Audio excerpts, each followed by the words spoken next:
ماشاء اللہ لا حول ولا قوة الا باللہ العلی العظیم اعوذ باللہ السمیع العلیم من الشیطان اللعین الرجیم بسم اللہ الرحمن الرحیم الحمدللہ رب العالمین والعاقبۃ للمتقین والنار للعاصین والجنۃ للمؤمنین اما بعد فقد قال رسول اللہ صلی اللہ علیہ وآلہ وسلم بسم اللہ الرحمن الرحیم ھذا حسین فعرفوہ۔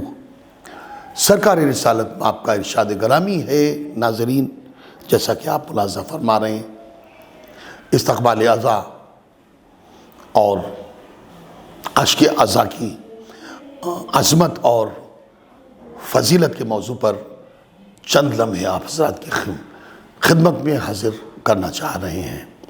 استقبال عزا کی فضیلت کیا ہے اور عشق عزا کی فضیلت کیا ہے؟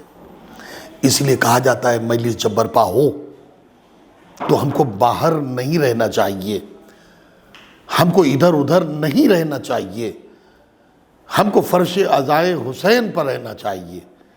کہیں اور رہنے سے شیطان ابلیس کے حربے ہوتے ہیں، حملے ہوتے ہیں اور انسان کا ذہنی توازن بگڑ جاتا ہے اور وہ ادھر سے ادھر ہو جاتا ہے۔ تو سرکار رسالت مآب نے کیا فرمایا کہ یہ میرا حسین ہے، اسے پہچان لو۔ ھذا حسین فعرفوہ، یہ میرا حسین ہے، اسے پہچان لو۔ پوری کائنات جانتی، سب جانتے ہیں، واقعہ نہیں پڑھنا ہے، صرف اشارہ کرنا ہے اور موضوع کی طرف بات کو لے کے آنا ہے کہ یہ ایک دن مسجد نبوی میں حضور خطبہ دے رہے تھے اور بیت الشرف سے حسین نکل کے حسین مسجد میں قدم رکھنا چاہ رہے تھے، کعبہ کے دامن میں پیر الجھا۔ حسین ہو سکتا تھا کہ حسین گر جائیں، مگر روایت یہ بتاتی ہے کہ سرکار اس وقت خطبہ دے رہے تھے اور جیسے ہی گرتے ہوئے حسین کو دیکھا، خطبے کے سلسلے کو روکا اور روک کے بڑی سرعت اور بڑی تیزی کے ساتھ ممبر سے اتر کے حسین مسجد میں پہنچ کے گرتے حسین کو اپنی آغوش رسالت میں لے لیا اور فوراً آ کے ممبر پہ فرمانے، اب خطبہ نہیں دے رہے حضور، اب خطبہ نہیں دے رہے، ابھی تک خطبہ دے رہے تھے اور اب وہ فرمان ہے جس کی زحمت ہم نے آپ کو دی ہے۔ سرکار نے کیا فرمایا؟ جیسے ہی اب سیکنڈ ٹائم، فرسٹ ٹائم ممبر پر جب گئے تھے تو حمد الہی اور خطبہ دے رہے تھے، اور اب سیکنڈ ٹائم جب آغوش رسالت میں حسین ہے اور ممبر پہ پہنچے ہیں تو کیا فرما رہے ہیں؟ اے صحابی ھذا حسین فعرفوہ، یہ میرا حسین ہے، اسے پہچان لو۔ اس کا مطلب کیا ہے؟ حسین کو پہچنوا نہیں رہے ہیں، حسین کی قربانی کی طرف اشارہ ہے رسول کا کہ اس کا جو مقصد ہوگا اس مقصد کو پہچانو، اس کی جو جائے شہادت ہوگی اس کو پہچانو، اس سے منسوب جو محرم ہوگا اس کی عظمت کو پہچاننا۔ اگر تم سچے وفادار اور اہل وفا ہو اور ہمارے ماننے والے صحیح ہو تو اس کا جو مقصد ہے اس کو پہچانو۔ اب سوال ذہن میں پیدا ہو سکتا ہے کہ حضور ابھی خطبہ دے رہے تھے اور اب یہ فرما رہے ہیں کہ ھذا حسین فعرفوہ، اصل میں بات کیا ہے؟ اب علماء معتبر لکھتے ہیں، جو آپ کی خدمت میں مختصر بیان کر رہا ہوں، اصل میں رسول کی گفتگو حدیث ہے، رسول کی گفتگو چاہے خطبہ ہو، تقریر ہو، بیان ہو، وہ حدیث ہے، اور حسین عین قرآن ہے۔ آپ سمجھے نا، رسول کا بیان، رسول کی خطابت، رسول کا خطبہ، رسول کی تقریر حدیث ہے، اور حسین اصل قرآن ہے، خدا کی قسم عین قرآن ہے حسین۔ تو اب رسول نے ھذا حسین فعرفوہ کہہ کے پوری صحابیت کو، پوری امت کو یہ درس دیا کہ یاد رکھو کہ جب حدیث کے سامنے قرآن آ جاتا ہے تو حدیث کو خاموش کر دیا جاتا ہے، قرآن کی گفتگو شروع کر دی جاتی ہے۔ اسی لیے رسول نے فرمایا ھذا حسین فعرفوا، جانتے ہیں کہ حسین کے ذریعے سے ہی سب کچھ بچنا ہے، چاہے عظمت قرآن ہو چاہے عظمت حدیث ہو۔ تو ایام عزا کی اہمیت اور اشک عزا کی اہمیت، فضیلت کے بارے میں آپ دیکھیں کہ پوری دنیا کی سلطنت ایک طرف، کوئی گارنٹی نہیں ہے، نیکیوں پر نیکیاں، دولتوں پہ دولتیں لے کے جائے محشر کے دن، جنت نہیں مل سکتی۔ لیکن ماہ محرم میں عظمت ایام ماہ محرم یہ ہے کہ 5ویں امام سے لے کے 6 امام کا فرمان ہے، جو بھی انسان خلوص نیت کے ساتھ میرے جد حسین کے مظلومیت میں آنسو بہائے گا، مچھر کے پر کے برابر اس کی پلکوں پر آنے والا آنسو اس کو جنت کا حقدار بنا دے گا۔ آپ خود سوچئے، مچھر کے پر کے برابر، آپ خود سوچئے، اولاً مچھر بڑی دقت سے تو دکھائی دیتا، نارملی نظر سے دکھائی بھی نہیں دیتا۔ سرکار فرما رہے ہیں، 6 سرکار اور 5ویں سرکار فرما رہے ہیں، جو بھی میرے جد حسین کی کہ غم میں غمزدہ ہوگا اور مچھر کے پر کے برابر بھی اگر اس کی آنکھ میں آنسو آ جائے گا تو اللہ اس پر جنت کو واجب قرار دے گا، وہ حقدار جنت ہو جائے گا۔ بھئی یہی وجہ تھی کہ عظمت کیا ہے، ان اشکوں کی وجہ سے عظمت ہے۔ اور بہت بڑی عظمت یہ ہے کہ صاحب علامہ ہلی کو تو ناظرین آپ نے سنائی ہو، بڑی عظیم شخصیت اپنے دور کے علامہ ہلی، جو ہلے شہر میں رہتے تھے۔ تو ایک دن تھوڑی تشویش ہو گئی اس حدیث کو سننے کے بعد کہ کہاں ایک قطرے میں جنت مل جائے، اور میری بات کچھ سمجھ میں نہیں آتی۔ بس یہ شک ان کو تھوڑا سا ہوا ہی تھا کہ کہیں کا وہ سفر کر رہے تھے، سامنے سے ایک گھڑ سوار آتا ہوا نظر آیا، اور اس نے کہا ہلی جناب ذرا رک جائیے، آپ کیا سوچ رہے ہیں؟ تو انہوں نے کہا سرکار میں یہ سوچ رہا ہوں کہ اتنی بڑی جنت ایک قطرے میں، ایک اشک عزا میں۔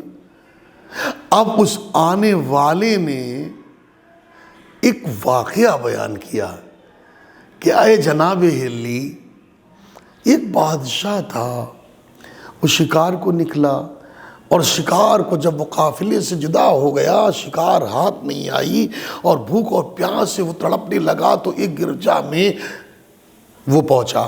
گرجا کا مطلب ایک جھوپڑی میں پہنچا، اور وہاں ایک ضعیفہ تھی۔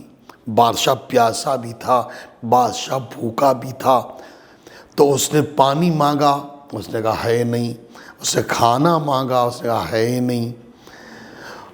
تو ضعیفہ کا دل نرم ہو گیا، اس نے کہا کہ ہے یہ میری بکری ہے، ہم شوہر کی لائی ہوئی چیز ہم آپ کو نہیں دے سکتے، لیکن یہ بکری میری ذاتی ملکیت ہے جس سے میرا آذوقہ حیات چلتا ہے، ہم اس کا دودھ دو کے آپ کو پلائے دیتے ہیں جس سے آپ کی پیاس بجھ جائے گی، پھر ذبح کر کے اس کے کباب بنا کے ہم آپ کو کھلا دیں گے، اس کے ذریعے سے آپ کی بھوک ختم ہو جائے گی۔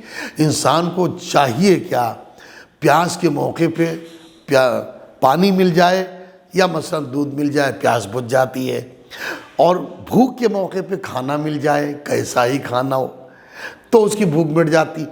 بادشاہ کی پیاس بھی بجھ گئی دودھ کے ذریعے، بھوک بھی مٹ گئی، آپ سمجھیں کباب کے ذریعے سے۔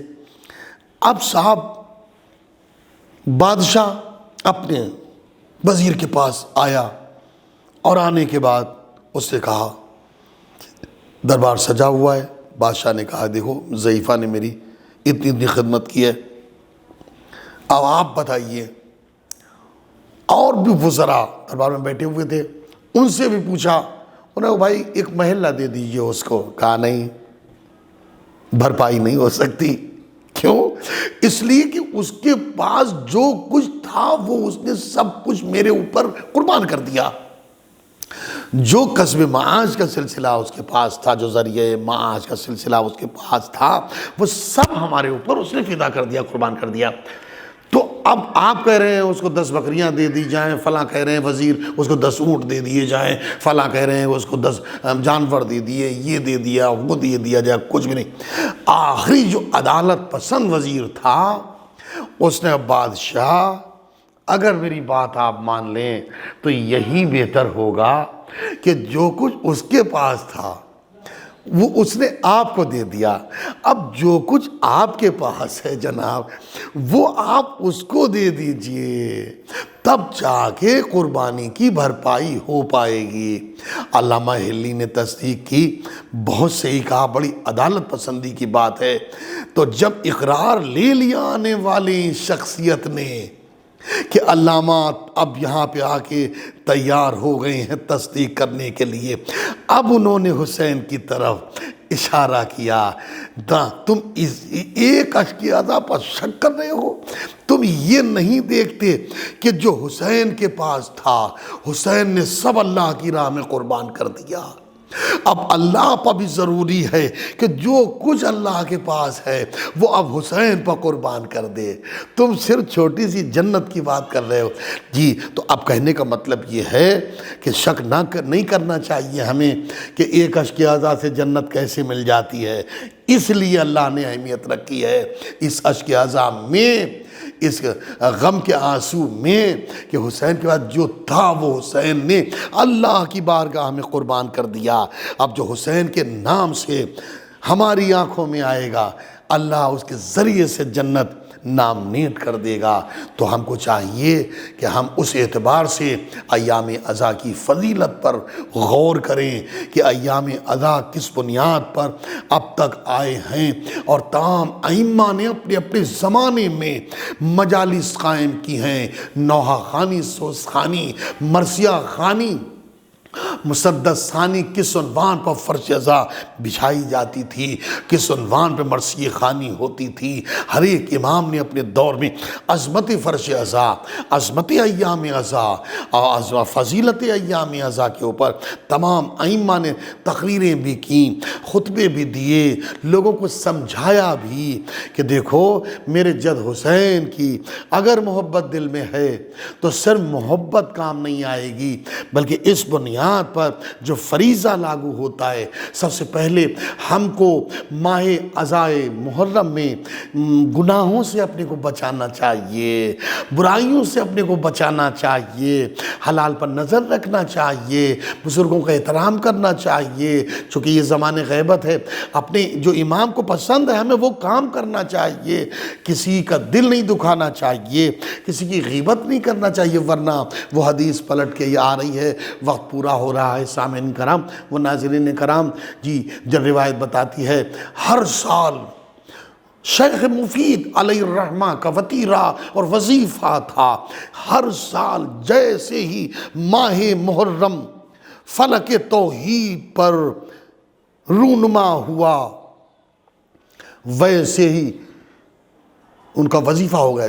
یعنی پہلے سال جب انہوں نے دیکھا ہے غم کا چاند، اس کو کہتے ہیں احترام ایام اضحیٰ، اہمیت ایام اضحیٰ، اہمیت ماہ محرم. انہوں نے فلک توحید پر جیسے ہی طلوع ہونے والے ماہ محرم کے چاند کو دیکھا، چاند جو دیکھا تو فوراً ہی سونے سے پہلے زیارت رسول اللہ پڑھی اور رسول کو پرسا دیا، زیارت علی پڑھی، علی کو پرسا دیا، زیارت سیدہ پڑھی، سیدہ کو پرسا دیا، زیارت حسن پڑھی، حسن کو پرسا دیا، اور زیارت حسین پڑھی، حسین کو پرسا دیا. روایت میں ہے کہ اب سو گئے، شیخ مفید علیہ الرحمہ سو گئے، کہہ رہے ہیں سونے کے عالم میں دیکھا کیا ہے کہ سرکار رسالت مآب تشریف لائے ہیں، اور لانے کے بعد بہت بہت دعائیں دے رہے ہیں۔ رسالت ماں شیخ مفید تم نے ہمارا دل خوش کر دیا، تم نے میری سیدہ کا دل خوش کر دیا، تم نے میرے علی کا دل خوش کر دیا، تم نے میرے حسن کا دل خوش کر دیا، تم نے میرے حسین کے دل کو ٹھنڈا کر دیا۔ صرف زیارت پڑھ کے یہ احترام کیا تھا نا انہوں نے، ماہ محرم کے چاند کو جیسے ہی دیکھا اس احترام میں پنجتن پاک کی زیارت پڑھی، اور کرے اس کے بعد روایت بتاتی ہے کہ سرکار نے اسی عالم خواب میں شیخ مفید علیہ الرحمہ کو ایک سبق دیا جو علماء معتبر بیان کرتے ہیں کہ اے شیخ مفید، اتنا تو کام تم نے بہت اچھا کیا، لیکن ایام عزا کے آنے سے تھوڑا لباس بھی سیاہ پہن لیا کرو، تاکہ اس سے سوگ میں اضافہ ہو جاتا ہے، اس میں غم میں اضافہ ہو جاتا ہے، اس میں پتہ ہوتا ہے کہ ہم کس کا غم منا رہے ہیں، حسین کا غم منا رہے ہیں، اور وادی کربلا میں پہنچ کے غم مناؤ تو غم منانے میں مزہ بھی آئے گا، مادیت بھی تر و تازہ ہوگی اور روحانیت بھی سرشار ہو جائے گی۔ والسلام علیکم ورحمۃ اللہ وبرکاتہ، وآخر دعوانا ان الحمد للہ رب العالمین۔